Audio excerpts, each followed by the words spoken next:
നമസ്കാരം. ഇനി ഒരു അറിയിപ്പാണ്. നാളെ ഫെബ്രുവരി 28 ശനിയാഴ്ചയാണ്. നാളെയാണ് ഗുരുവായൂർ ക്ഷേത്രത്തിലെ ആനയില്ലാ ശീവേലി നടക്കുന്നത് കേട്ടോ.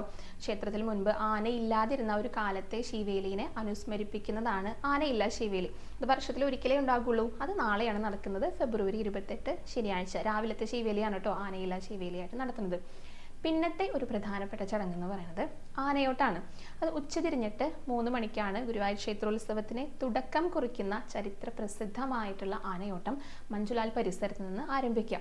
ഇതിൽ 11 ആനകളാണ് പങ്കെടുക്കുക.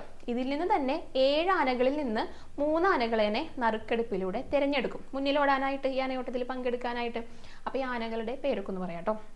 ഒന്ന് രവികൃഷ്ണൻ, ഗോപികൃഷ്ണൻ, ദേവദാസ്, കൃഷ്ണനാരായണൻ, വിഷ്ണു, ബാലു, സിദ്ധാർത്ഥൻ. ഇതാണ് 7 ആനകൾ.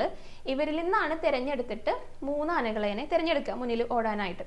പിന്നെ ബാക്കിയുള്ള ആനകൾ ഇന്ദ്രസൻ ഉണ്ട്, ദാമോദർദാസ് ഉണ്ട്, ഗജേന്ദ്ര, ചെന്താമരാക്ഷൻ. അങ്ങനെയാണ് 11 ആനകൾ കേട്ടോ. അപ്പോൾ ഇങ്ങനെ ആനയോട്ടത്തിൽ ആദ്യം മുന്നിൽ ഓടുന്ന 3 ആനകൾ ഉണ്ടാവുമല്ലോ, അതിൽ ഏറ്റവും ആദ്യം എത്തുന്ന ഏറ്റവും മുന്നിൽ ഓടുന്ന ആനയ്ക്കാണ് ഈ കിഴക്കേ ഗോപുര നടവഴി ചുറ്റമ്പലത്തിനകത്തേക്ക് പ്രവേശിക്കാനായിട്ട് സാധിക്കുക. ആ ആനയെയാണ് വിജയിയായിട്ട് പ്രഖ്യാപിക്കുക കേട്ടോ. എന്നിട്ട് അങ്ങനെ ചുറ്റമ്പലത്തിനകത്ത് ഒരു 7 പ്രദക്ഷിണം ഉണ്ട്. അവസാനത്തെ പ്രദക്ഷിണം കഴിഞ്ഞ് വന്നിട്ട് കൊടിമരച്ചോട്ടിൽ നിന്നിട്ട് ആന ഭഗവാനെ വണങ്ങും. അതോട് കൂടിയിട്ടാണ് ആനയോട്ടത്തിന്റെ ചടങ്ങുകളൊക്കെ പൂർത്തിയാകുക. അപ്പോൾ ഈ വിജയിച്ച ആനയ്ക്ക് VIP പരിഗണനയൊക്കെയാണെന്ന് ഞാൻ മുൻപ് പറഞ്ഞിട്ടുണ്ട് കേട്ടോ. അപ്പോൾ അതാണ് ആനയോട്ടം എന്ന് പറഞ്ഞിട്ടുള്ള ചടങ്ങ്. പിന്നെ രാത്രിയാണ് കൊടിയേറ്റം വരുന്നത്.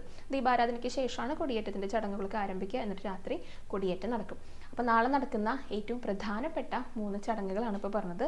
ഒന്ന് രാവിലത്തെ ആനയില്ലാ ശീവേലി, പിന്നെ ഉച്ചതിരിഞ്ഞ് 3 മണിക്കുള്ള ആനയോട്ടം, പിന്നെ രാത്രിയിലുള്ള കൊടിയേറ്റം. അപ്പോൾ ഈ 3 ചടങ്ങുകളും നാളെയാണ് നടക്കുന്നത് കേട്ടോ.